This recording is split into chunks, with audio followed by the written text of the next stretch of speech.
ትናንትና ብሎ ከወለቀለት በኋላ አብርሃም ደና ነው ብላችሁ ስትዘሉ አልነበረ? እሰይ እሰይ ስትሉ አልነበረ? ዛሬ ደግሞ ደና አይደለም እረፍት ማግኘት አለብህ ስትይ ነበር አይደል እንዴ አንቺ ቡዜ? ትናንትና ግን ተመስገን አምላኬ ዳኒ አመሰግናለሁ፣ አንተ ባታደርገው ኖሮ ወንድሜ ወደ ራሱ አይመለስም ነበረ ምናምን እያልሻል ነበረ ሩትዬ፣ የኔ ልዕልት ማለት ነው። አንቺ ግን ይመችሽ የኔ ጀግራ ማለት ነው።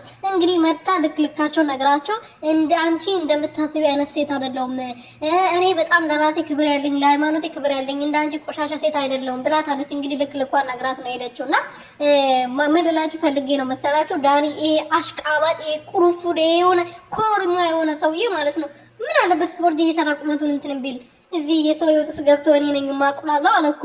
ምን አገባት አንተ ምን ቤት ነህ? እንግዲህ ትናንትና ሄርሜላ እየዘለለች ነበረ። በቃ ብሉም እኮ ለቀለት በቃ ወደ ራሱ ተመለሰ እኮ ደህና ሆነ እኮ እያሻል ነበር።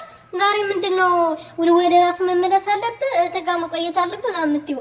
እኔ ልጅና ሚስት አለኝ ለምን ሲባል ነው የሰው ቤት የምቆየው? ልጄና ሚስቴ ጋር ነው መሄድ የምፈልገው ብሎ እንግዲህ እንዴት ዘለው ሩትዬን እንዳቀፋት ማለት ነው። እንዴት ደስ እንዳለኝ ዛሬማ በቃ እንጀት ራስ ያለው እና እንግዲህ ቅጠል ልድበል ባሉ ስትቃጠሉ ለነበራችሁ ሰላም ቤተሰብ እንዴት ናችሁ? ደህና ናችሁ? እኔ በጣም ደህና ነኝ። ፈጣሪ የተመሰገነው። በያላችሁበት ሰላማችሁ ብዝት ትርፍርፍ ይበልልኝ። ለዚህ ቻናል አዲስ የሆናችሁ ሰብስክራይብ፣ ሼር፣ ላይክ እያደረጋችሁ ላይክ እያደረጋችሁ ይሄ ቪዲዮ ዛሬ የተመቻችሁ ማለት ነው።